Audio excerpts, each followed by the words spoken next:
Albert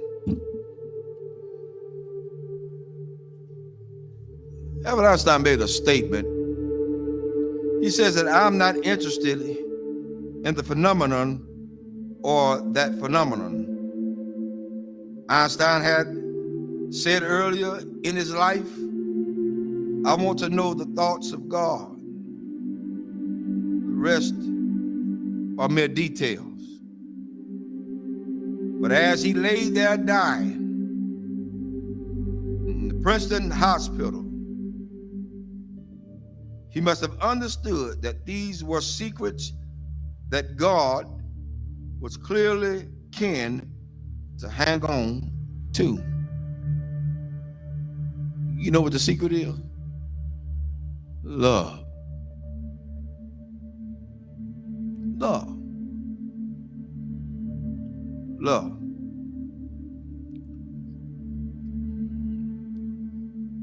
I'm going to share something tonight with everybody, and hopefully it'll hit close to home.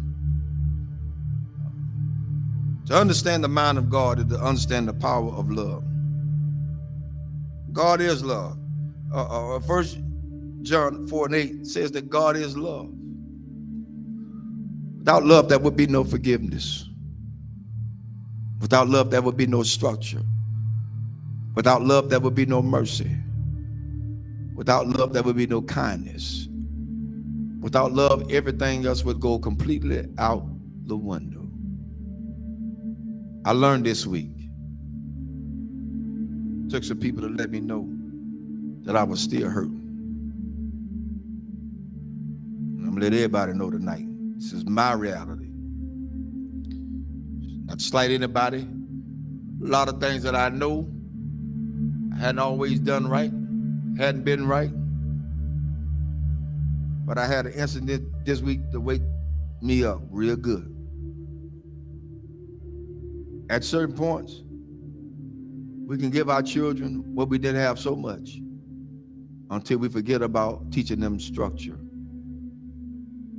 This week, I learned at some point you won't be respected. And that's for everybody. You're not going to be respected because they feel the way they feel. They're emotionalized. They're emotional creatures. Therefore, they don't know. But I did the one thing I thought that I would never do. Turn and walk. That's where I was. But I found out that I had a whole halo of hurt that I'd never been released from.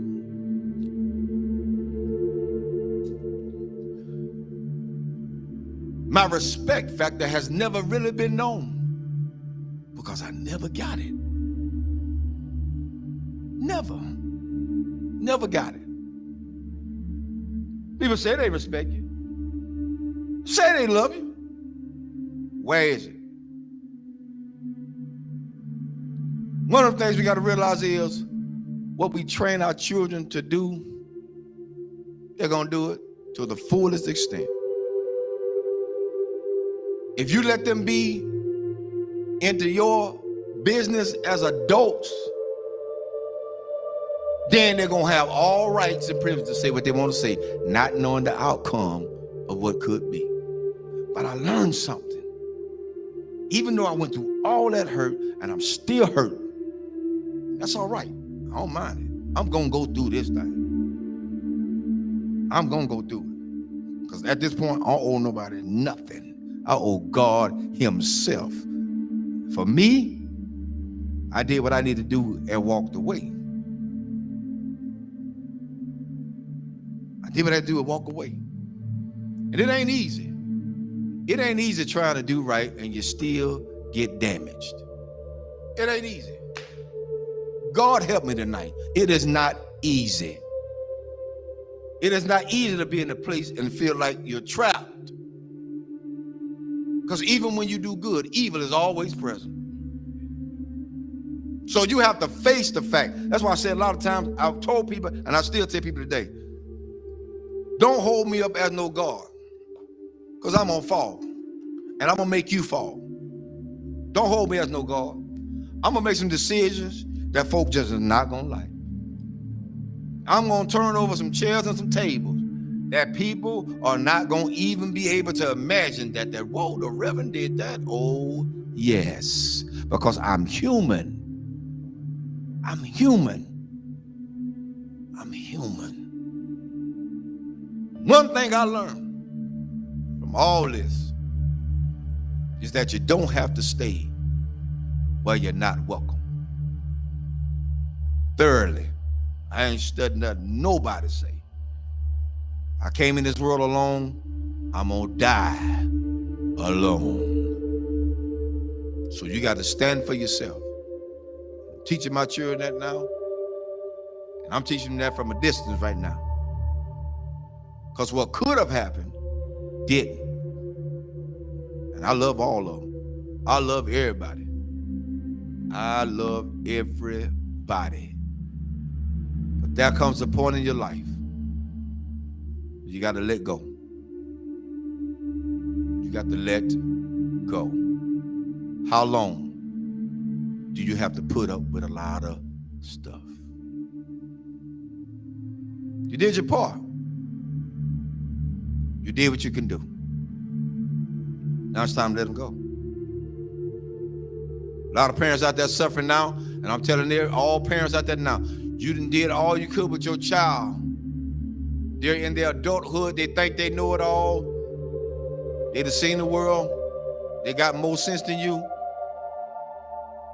Let them go. Release them in the Lord's hand. If you get in the way, you get in the way of God's hand. Get out the way. Because whatever God got for them, that's what he's going to get. Well, that's how it is. Children shouldn't be involved in the parents' business. Amen. I'll say it again. Children should not be involved in their parents' business. Whatever go on between those two, that's their problem. Not the children. But the children are affected by it. But guess what? It's up to those parents to sit the children down and talk to them together, not apart. Together.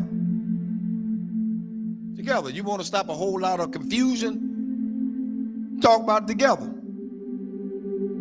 You don't want to break down the communication? Talk about it together. At this point for me going forward, that's what we're going to do. And if they can't do that,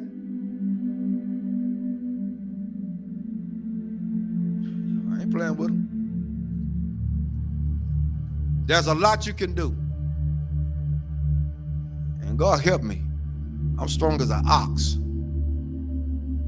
But the Lord is a protector and a shield from everything. And Lord help me, I got the scars to prove it. Cried many a days. But I ain't got to cry no more. My mind's made up.